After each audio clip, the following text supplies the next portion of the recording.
요한복음 17장 2절입니다. 우리 한 목소리로 같이 읽겠습니다. 시작. 아버지께서 아들에게 주신 모든 사람에게 영생을 주게 하시려고 만민을 다스리는 권세를 아들에게 주셨음이로소이다. 아멘. 여러분, 우리가 주기도문이라는 표현 많이 하면서 마태복음 6장 9절에서 13절, 누가복음 11장 2절에서 4절 말씀을 이야기하곤 하는데요. 정확히 말하면 마태복음 6장과 누가복음 11장은 주님이 하신 주님의 기도문은 아니죠. 주님이 우리한테 기도하라고 기도를 가르쳐 주신, 이렇게 기도하라고 가르쳐 주신 기도지, 사실 예수님께서 직접 하신 기도는 요한복음 17장이에요. 이게 진짜 주기도문이죠. 주님의 기도문이에요. 다 중요하겠지만 그런 의미에서 저는 특별히 요한복음 17장이 가장 중요한 기도다. 예수님께서 직접 하신 기도, 그것도 십자가를 앞두고 기도하신 것이니까 정말 중요한 기도 제목 아니겠어요? 그래서 요한복음 17장을 우리가 올 1년 동안 제가 한 구절씩 보고 싶은 거예요. 시간이 많지는 않지만 깊이 있게 한 구절씩 1년 동안 예수님이 직접 하셨던 주기도를 한 구절씩 살펴보자. 이렇게 설교를 준비하면서 너무너무 깜짝깜짝 놀랐어요. 정말 중요하구나. 예수님이 기도하신 내용, 그것도 십자가를 앞두고 기도하신 내용이니까 정말 중요하겠지 라고만 생각했지, 정말 이것이, 제가 몇 년 전부터 요한복음 17장을 한 구절씩 깊이 있게, 그것이 주일이든지 수요일이든지 금요일이든지 설교하고 싶은 마음들이 있었어요. 중요한 내용이라고 생각해서. 그런데 올해 2021년에 그 어느 때보다 힘든 시기에 우리가 금요일마다 요한복음 17장을 한 구절씩 보면서 기도해야겠다라고 생각하면서 앞으로 좀 더 깊이 있게, 언제가 될지 모르겠지만 저는 다시 요한복음 17장을 설교할 거거든요.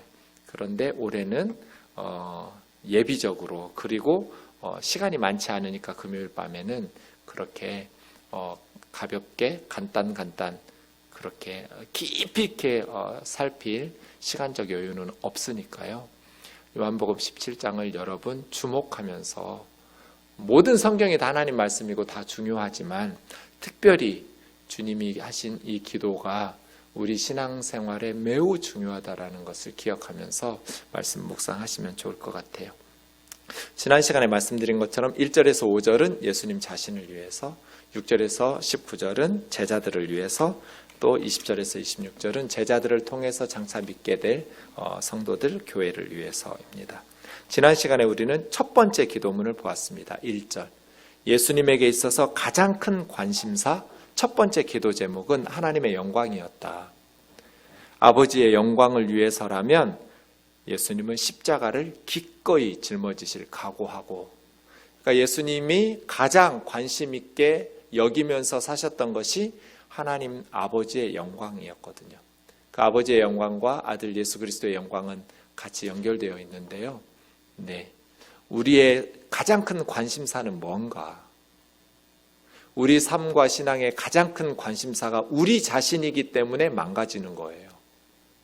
우리의 가장 중요한 관심사가 하나님의 영광일 때 우리의 삶이 정말 영광스럽게 하나님의 은혜 안에서 참된 만족, 기쁨, 행복, 성공을 만끽하면서 살아갈 수 있는 거죠. 자기의 영광, 자기 자신에게 집중되어 있는 자기 중심적이기 때문에 신앙생활을 함에도 불구하고 주님 안에서 주시는 풍성한 삶을 누리지 못하는 거거든요. 예수님의 가장 큰 관심사는 하나님의 영광이었어요. 대소요리 문답 1번, 인간의 목적, 인생의 근본된 목적이 뭐냐고. 하나님의 영광. 우리가 존재하는 이유, 우리가 존재하는 목적은 하나님을 영화롭게 하며 영원토록 그분을 기뻐하는 것. 이게 정답이거든요. 자, 오늘 두 번째, 저는 이 2절에다가 위대한 진리라고 덧붙여 놨어요. 아버지께서 아들에게 주신 모든 사람에게 영생을 주게 하시려고 만민을 다스리는 권세를 아들에게 주셨음이로소이다. 십자가 앞에서 드리는 기도잖아요. 아버지여 때가 이르렀사오니 하면서 십자가의 때가 이르렀다고 기도한 거예요. 그럼 예수님이 십자가에 왜 오르세요? 영생을 주시기 위해서잖아요. 그런데 아버지께서 아들에게 주신 모든 사람에게 영생을 주게 하시려고 만민을 다스리는 권세를 아들에게 주셨대요. 만민을 다스리는 권세를 아들에게 주셨다. 만민을 다스리는 권세니까 누구도 예외가 없어요. 예수님이 만민을 다스리는 거예요. 그런데 세상의 임금이나 통치자들처럼 자신의 권력을 행사하고 자신의 왕노릇하기 위해서 그 권세를 사용하는 것이 아니라 아버지께서 주신 모든 사람에게 영생을 주시기 위해서 만민을 다스리는 권세를 행사하시는 거예요, 예수님은. 그러니까 권력 행사 자체가 목적이 아니라 영생을 주시는 것이 목적인 거예요. 그것을 위해서 받으신 권세죠. 예수님이 만민을 다스리는 권세를 가졌다는 것은 요한복음 앞에 5장 21절에서 30절을 보시면 아버지께서 죽은 자들을 일으켜 살리심과 같이 아들도 자기가 원하는 자들을 살리느니라. 아버지께서 아무도 심판하지 않으시고 심판을 다 아들에게 맡기셨으니 이는 모든 사람으로 아버지를 공경하는 것 같이 아들을 공경하게 하려 하심이라. 아들을 공경하지 아니하는 자는 그를 보내신 아버지도 공경하지 아니하느니라. 심판의 권세를 다 아들에게 하나님께서 맡기신 거예요. 만민을 다스리는 권세죠. 내가 진실로 진실로 너희에게 이르노니 내 말을 듣고 또 나 보내신 이를 믿는 자는 영생을 얻었고 얻을 것이다가 아니에요. 이미 얻었어요. 심판에 이르지 아니하나니 사망에서 생명으로 옮겼느니라. 진실로 진실로 너희에게 이르노니 죽은 자들이 하나님의 아들의 음성을 들을 때가 오나니 곧 이때라. 듣는 자는 살아나리라. 아버지께서 자기 속에 생명이 있음 같이 아들에게도 생명을 주어 그 속에 있게 하셨고 또 인자됨으로 말미암아 사람의 아들 예수님이 다니엘 7장 13절 14절에서 예언했던 그 사람의 아들이기 때문에 심판하는 권한을 주셨느니라. 하나님의 아들이 인자 사람의 아들이 되어서 오신단 말이에요. 이를 놀랍게 여기지 말라. 무덤 속에 있는 자가 다 그의 음성을 들을 때가 오나니 선한 일을 행한 자는 생명의 부활로 악한 일을 행한 자는 심판의 부활로 나오리라. 내가 아무것도 스스로 할 수 없노라. 듣는 대로 심판하노니 나는 나의 뜻대로 하려 하지 않고 나를 보내신 이의 뜻대로 하려 함으로 내 심판은 의로우니라. 만민을 심판하시는 권세를 성부 하나님이 행사하시는 것이 아니라 모두 다 아들에게 맡기셨어요. 그래서 아들 예수님께서 하나님이 주신 권세로 만민을 심판하실 거예요. 예수님의 심판은 의로워요. 예수님의 뜻대로가 아니라 예수님을 세상에 보내신 아버지의 뜻대로 심판하실 것이기 때문이에요. 그래서 아버지께서 주신 모든 사람에게 영생을 주게 하시려고 아버지께서 아들에게 만민을 다스리는 권세를 주셨습니다. 만민을 심판하는 권세가 예수님에게 있어요. 그래서 예수님께서 원하시는 자들은 다 살려내는 거예요. 예수님의 뜻과 위배돼서 어떤 세력도 예수님께서 살리시려고 작정한 사람을 예수님에게서 빼앗아갈 수 없어요. 앞에 요한복음 6장 37절에서 40절 아버지께서 내게 주시는 자는 다 내게로 올 것이요 내게 오는 자는 내가 결코 내쫓지 아니하리라. 내가 하늘에서 내려온 것은 내 뜻을 행하려 함이 아니요 나를 보내신 이의 뜻을 행하려 함이니라. 나를 보내신 이의 뜻은 내게 주신 자 중에 내가 하나도 잃어버리지 아니하고 마지막 날에 다시 살리는 이것이니라. 내 아버지의 뜻은 아들을 보고 믿는 자마다 영생을 얻는 이것이니 마지막 날에 내가 이를 다시 살리리라 하시니라. 만민을 다스리는 권세를 아들에게 주신 것은 아버지께서 아들에게 주신 사람들을 한 사람도 빼앗기지 않고 잃어버리지 않고 예수님은 예수님을 믿겠다고 예수님께 나오는 사람을 결코 쫓아내지 않는다고 말씀하셨어요. 아들을 믿는 자들은 한 사람도 잃어버리지 아니하고 마지막 날에 다시 다 살려내신다고 말씀하셨어요. 그래서 만민을 다스리는 권세를 아들에게 주신 거예요. 아들에게서 한 사람도 빼앗아갈 수가 없어요. 아버지께서 아들에게 주신 사람, 이것이 예수님을 세상에 보내신 하나님의 뜻이에요. 예수님을 세상에 보내신 아버지의 뜻은 아들에게 주시는 사람들을 하나도 잃어버리지 않고 마지막 날에 다 다시 살리시는 거예요. 그것을 위해서 그 영생을 주시려고 아들에게 만민을 다스리는 권세를 아버지가 주시는 거예요. 그런데 17장 2절 오늘 본문 다시 보세요. 모든 사람에게 영생 주는 게 아니에요. 앞에 수식어가 있어요. 아버지께서 아들에게 주신 모든 사람이에요. 그냥 모든 사람이 아니에요. 아버지께서 아들에게 주신 모든 사람에게 영생을 주는 거예요. 어떻게 이런 일이 있을 수 있어요? 예수님이 자기 마음대로 사람들을 불러서 영생을 주는 게 아니에요. 아버지께서 예수님에게 주신 사람들을 예수님이 그들에게 영생을 주는 거예요. 그런데 아버지께서 아들에게 주신 모든 사람, 한 사람도 예수님이 뺏기지 않고 다 마지막 날에 다시 살리면서 영생을 주실 거예요. 이를 위해서 만민을 다스리는 권세를 예수님, 아들에게 하나님이 맡기시고 주셨다는 거예요. 그런데 왜 제가 위대한 진리라고 말하냐면 아버지께서 아들에게 주신 모든 사람이라고 말할 때 여러분 이 말씀의 의미를 파악하실 수 있겠어요? 저는 너무 심장이 벌렁거려서 아버지께서 아들에게 우리를 주신 거예요. 우리를 예수님에게 주셨기 때문에 우리가 예수님에게 속해 있는 것이고 예수님은 자기에게 속한 사람들을 한 사람도 뺏기지 않고 영생을 주시는 거예요. 그런데 뭘 근거로 아버지께서 우리를 아들에게 주시냔 말이에요. 하나님께서 그냥 묻지도 따지지도 않고 사람들을 아들에게 주시겠어요? 아니죠. 잘 알지도 못하는 사람을 아들에게 주시겠어요? 아니죠. 아버지께서 아들에게 어떤 사람을 주셨다라는 것은 그 사람에 대한 지식을 이미 아버지는 가지고 잘 알고 있는 사람인 거예요. 하나님께서 이 땅의 모든 사람들을 너무너무 잘 알고 계세요. 이 땅의 사람들을 너무너무 잘 알고 계시죠.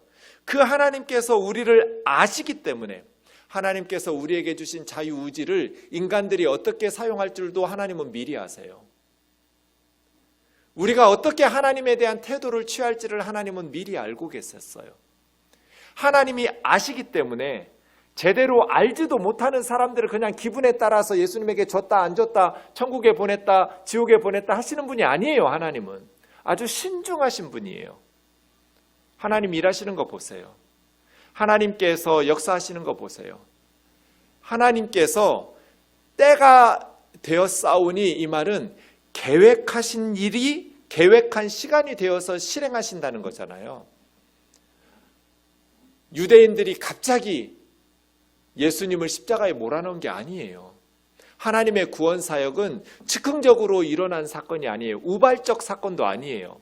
이미 천지창조 이전부터 하나님이 계획하신 계획대로. 그래서요, 우리는 영생을 얻기 위해서 하나님에게 잘 보일 필요가 없어요.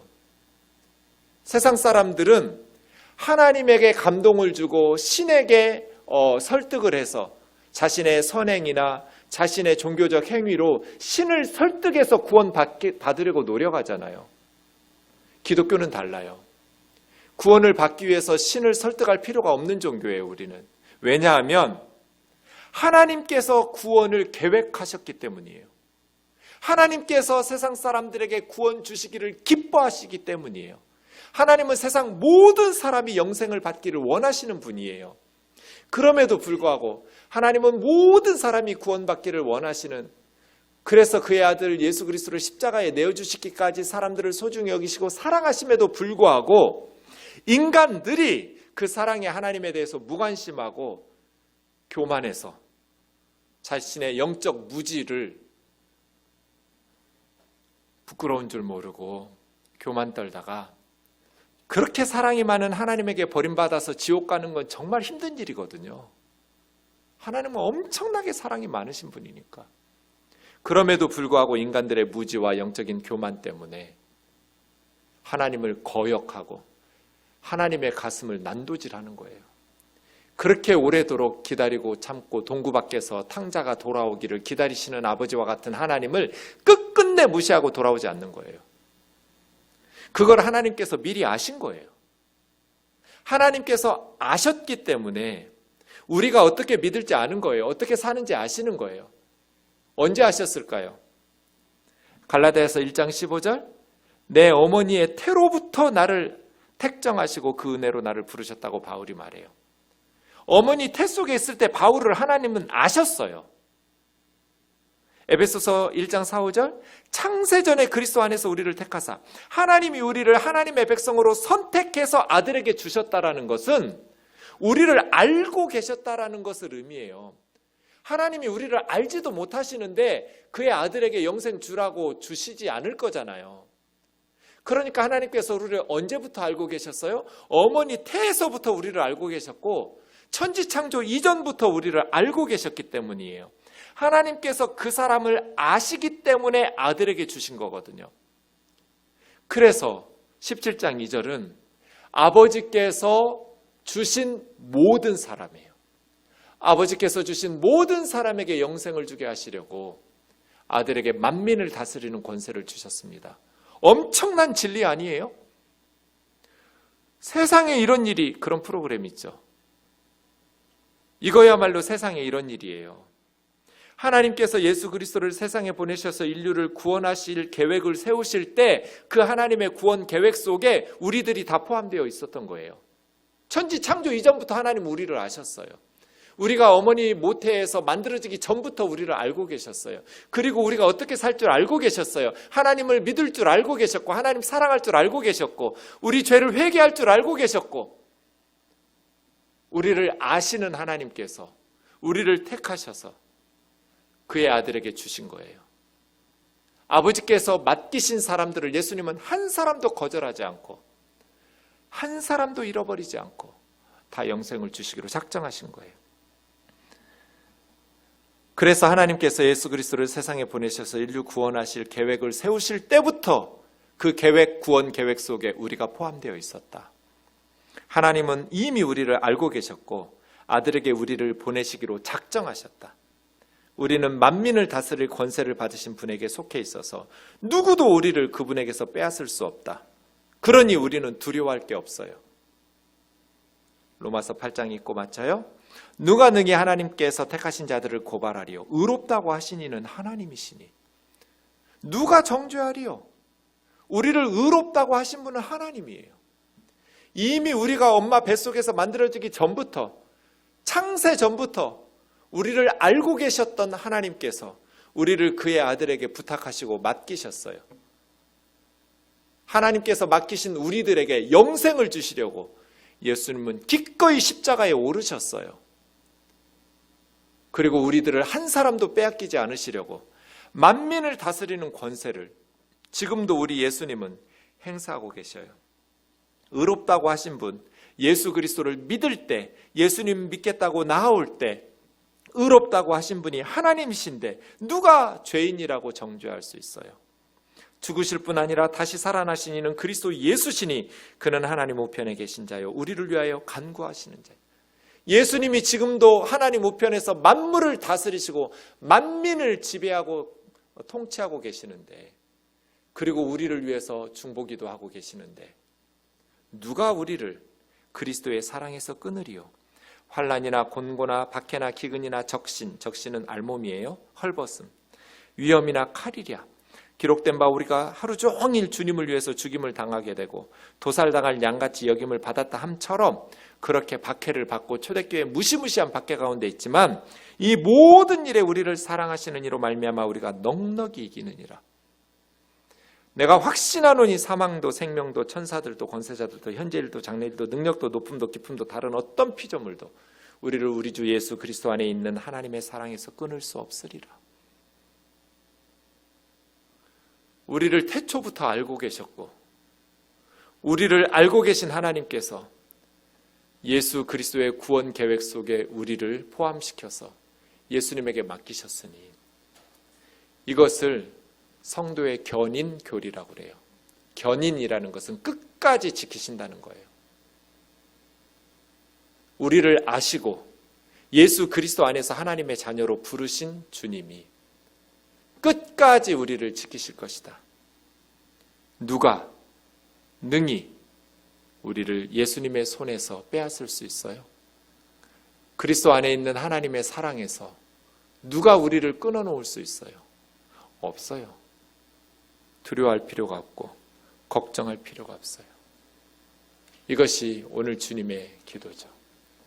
아버지께서 아들에게 주신 모든 사람들에게 영생을 주게 하시려고 아버지는 아들에게 만민을 다스리는 하나님 보좌 우편에서 온 우주를 통치하시는, 그리고 산자와 죽은 자를 심판하시는 권세를 주셨노라고. 그 어떤 세력도 예수님의 손에서 우리를 빼앗아갈 수 없어요. 두려워할 필요가 전혀 없어요.